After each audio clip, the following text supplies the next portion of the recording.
Assalamu алейкум. Кандайсыңар? Урматтуу достор, байкелер, эжелер, апалар, аталар. Барыңыздарга чоң салам. Денсаулыгыңыздар жакшыбы, жакшы жүрөсүздөрбү?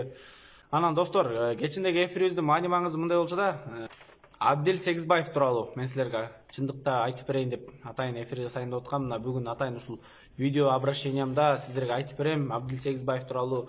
Мен эмне үчүн ушул киши тууралуу айтып бергим келип атат? Анткени бул кишинин акыркы күндөгү акыркы интервьюларын угуп алып мен ушунчалык мындай жиним келип кетти да. Анткени деген бул киши өзүнүн косяктарын, өзүнүн мындайча айтканда кетирген каталарын билип көрүп туруп, мындайча айтканда бир кемпирди кыстайт болуп, башка жерден жумурткадан кыр издеп, ар кандай провокацияга алдыртып, элди мындайча айтканда оюн бузуп атат.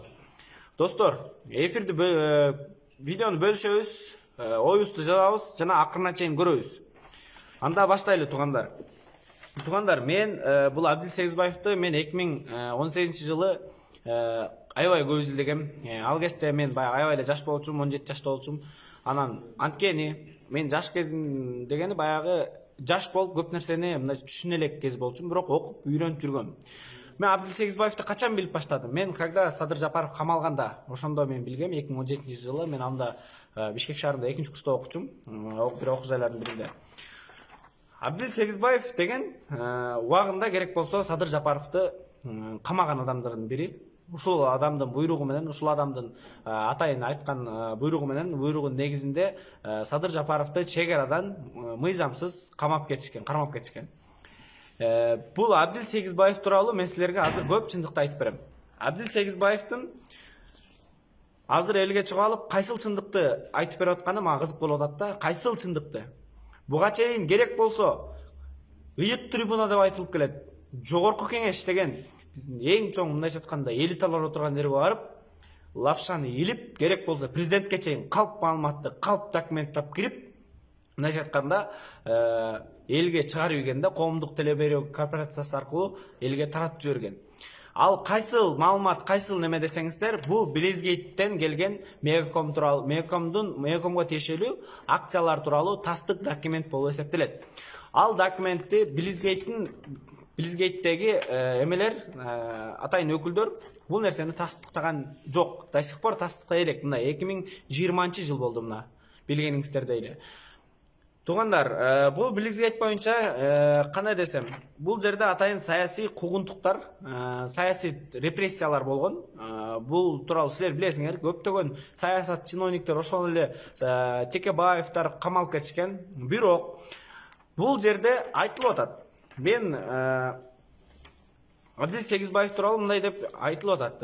Али Токтокумов деген биздин белгилүү журналист бар. Азаттыкта иштейт. Ошол журналист менен болгон сүйлөшүүдө телефон чалуу аркылуу сүйлөшүлгөн экен. Бул видеолуп YouTube'га чыккан экен. Аны эч ким деле көрбөптүр. Ал кезде Абдил Сегизбаев тууралуу мындай кызыккан адамдар аз экен эле. Мен ошону бүт барып мурун эле көрүп жүргөм. Просто ошол видеону мен бүгүн кайра башынан көрүп чыгып мен силерге айтып берейин. Ошол кезде Абдил Сегизбаев 2016-жылдын декабрында президентке өзүнүн калп, мындайча айтканда, туура эмес информацияны алып кирет. Алып киргенде ал информация тууралуу атайын иликтөө башталат. Иликтөө башталганда ал иликтөөнүн негизинде десек болот, көптөгөн саясатчылар Мегакомдо коррупция бар деген негиз жүйө менен көптөгөн саясатчылар саясий репрессияга кабылышат. Булардын арасында ошол эле 25 жылдан бери демократияны талашып келген, ошол силер сүйгөн, силер күйгөн ошол Текебаев. Эми туугандар, бирок Текебаевдин ал камалыш боюнча ал $1 миллион взятка алган деген жүйө менен камалган. Аны тастыктаган адамдар да бар. Бирок Билизгейттен келген документтер бул соттук иш-чарага эч кандай тиешеси жок экендиги белгилүү. Бирок ошону эле кайра эле Абдил Сегизбаев ошол ишке таңуулап, ошол ишке тиешеси бар деп, мындайча айтканда, калпты кашайтып айтып келатат туугандар. Аны сиздер жакшы билесиздер. Абдил Сегизбаев убагында УКМКнын төрагасы болуп турганда, ошол эле Бишкектеги ТЭЦ тарых музейи боюнча коррупциялык иштер ошонун учурунда болгон. Бирок Абдил Сегизбаевдин учурунда ал иштер козголгон эмес, биринчиден.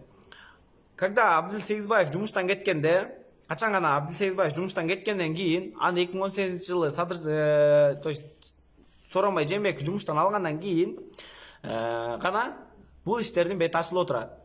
Ал коррупциялык иштерде жөнөкөй акча эмес, 10 миллиондогон долларга коррупция миллиондогон долларды мындайча айтканда кымырып алган, же болбосо мыйзамсыз иштеткен деген жүйө менен коррупциянын негизинде коррупцияга шектелип, ошол эле Жантөрө Сатыбалдиев, ошол эле Сапар Исаковдор камалган. Ал тууралуу силер жакшы билесиңер. Бирок менде бир суроо бар да элим. Эмне үчүн Абдил Сегизбаевдин учурунда ушул нерселер алдын алынган эмес? Жана ушул нерселер эмне үчүн ачыкка чыккан эмес? Жана бул тууралуу эч ким неге унчуккан эмес? Абдил Сегизбаевдин учурунда билесиңер, Кыргызстанда саясий репрессия ачыгын айтканда тамырлап кеткен. Саясий репрессия деген эмне? Саясий репрессия дегенде биз эмнени түшүнсөк болот? Оппозициядагы саясий мындайча айтканда конкуренттерди мындайча айтканда четинен камоо. Жалган жала менен аларды мындайча айтканда элге жаман көрсөтүп, элдин алдында кадыр баркын түшүрүп, камакка киргизүү, же болбосо кандайдыр бир бийликтен четтетүү, же кандайдыр бир ошол азыркы силер айтып жүргөн зек деп атасыңарбы? Ошол зек деген наамга калтырыш үчүн гана мындайча айтканда атайын саясий репрессиялар болгон. Ошол эле учурда Садыр Жапаров 2017-жылы мамлекетинен эч жакка качпай, наоборот мамлекетке келип, 2017-жылы келип, өзү барып жооп берейин дегичи болбой эле чек-арадан мыйзамсыз эч кандай мындай кагаздардын көрсөтмөсү жок, эч кандай бир документтердин көрсөтмөсү жок салып кетишкен. Аны ошол Садыр Жапаровдун адвокаты ошол жерде чыркыраса да болбой салып кетип калган. Аны видеолору таркап кеткен. Силер билесиңер, ал видеолорду көрүп эле жүрөсүңөр. Анан достор, ушундай калп маалыматтарды, ушундай убагында саясий репрессияларды аткарган, буйрук аткарган адамга кантип ишенип атасыңар? Ошонун айткан сөздөрүнө кантип ынанып атасыңар? Жана ошонун президент болот деп кантип силер үмүттөнүп атасыңар? Ошол кишиден кандай адилеттүүлүктү күтүп атасыңар? Мен түшүнбөй атам да. Керек болсо ал Алмазбек Атамбаевдин Койташ окуясы болордо, Алмазбек Атамбаевдин үйүнө барып, колдорун, жолдорун билдирип, ошол жерде атайын ММК өкүлдөрүнө берген интервьюлары бар. Анан туугандар, Сегизбаев соттук иштерге мындайча айтканда түздөн-түз аралашкан десек да болот. Анткени Сегизбаев козгогон иштердин бардыгы сотто ошол Сегизбаевдин козгогон ишине мындайча айтканда басым жасалып, ошол жакка гана, ошол жактын гана сөзү сүйлөнүп, ошол жактын гана айтканындай дегениндей болуп турган. Аны билесиңер. Эгерде Сегизбаевдин айтканындай болбогон десеңер, силерге азыр далилдеп берем. Ал кантип, ал оңой. Ал деген мындай болот достор.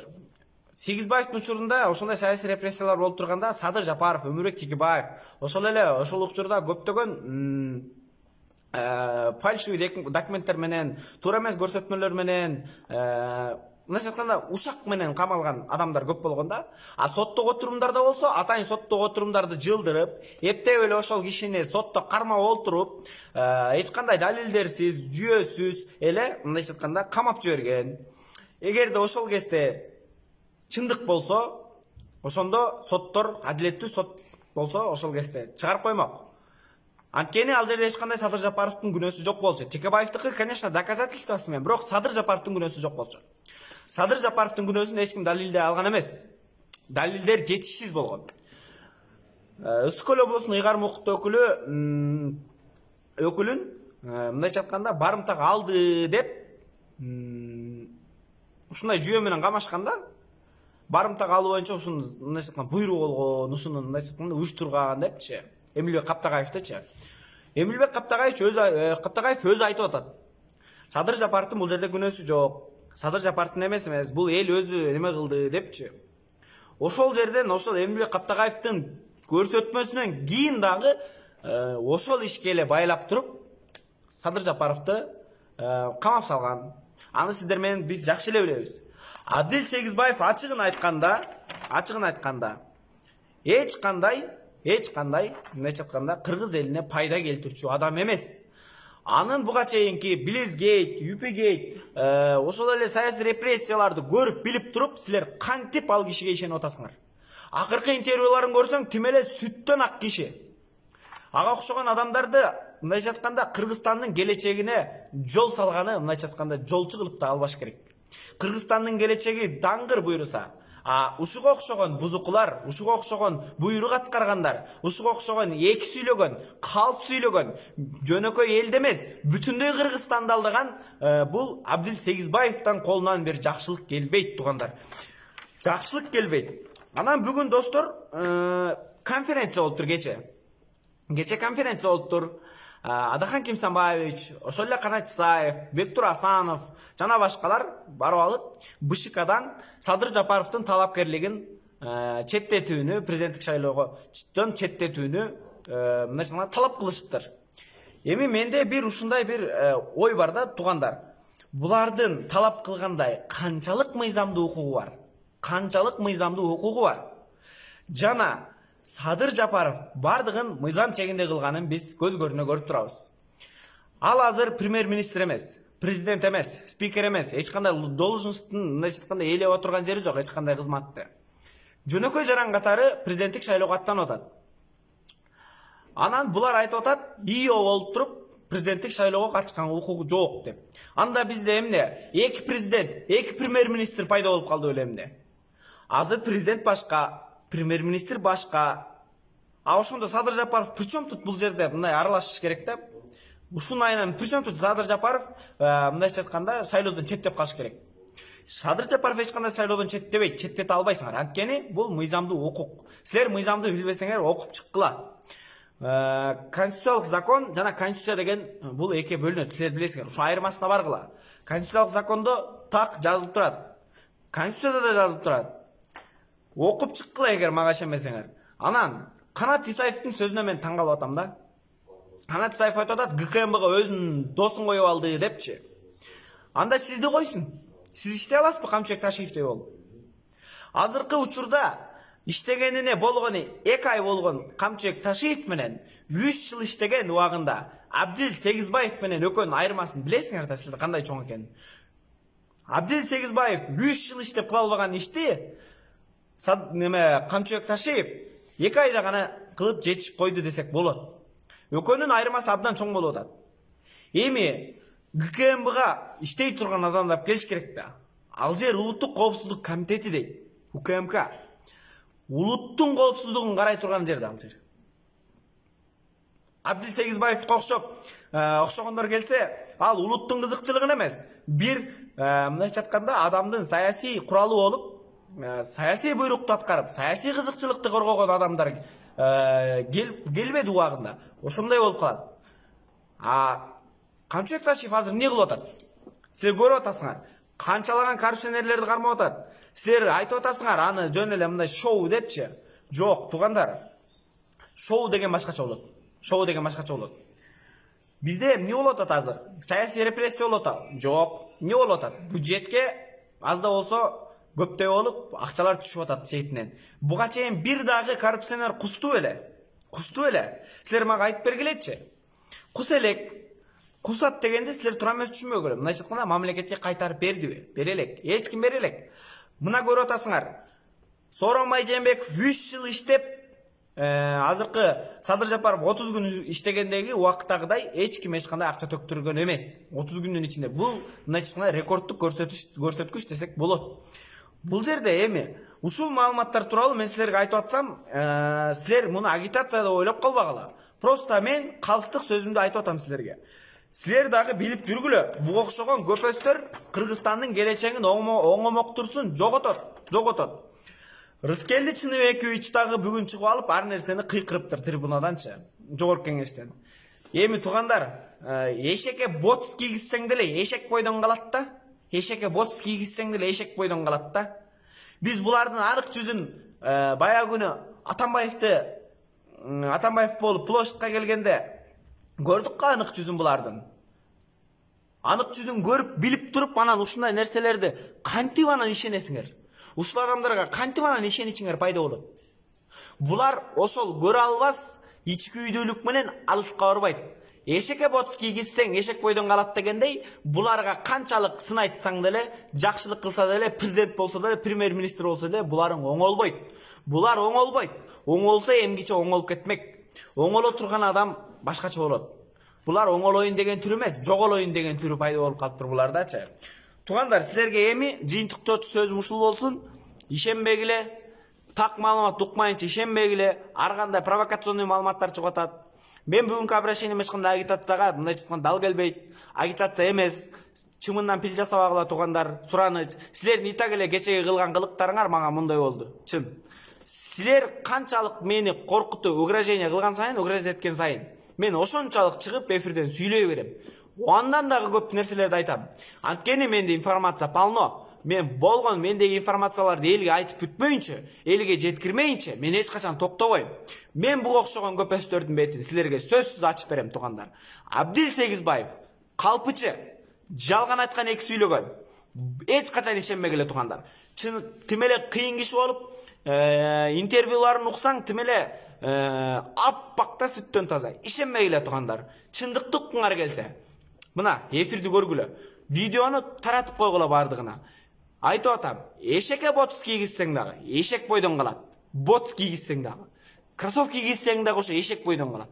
Булар оңолбойт, оңолбойт. Оңолсо эмгиче оңолмок. Кыргызстандын келечегин оңдойм деген адамга жол бошотуп бергиле. Токтоткула көрө албастыкты, достор.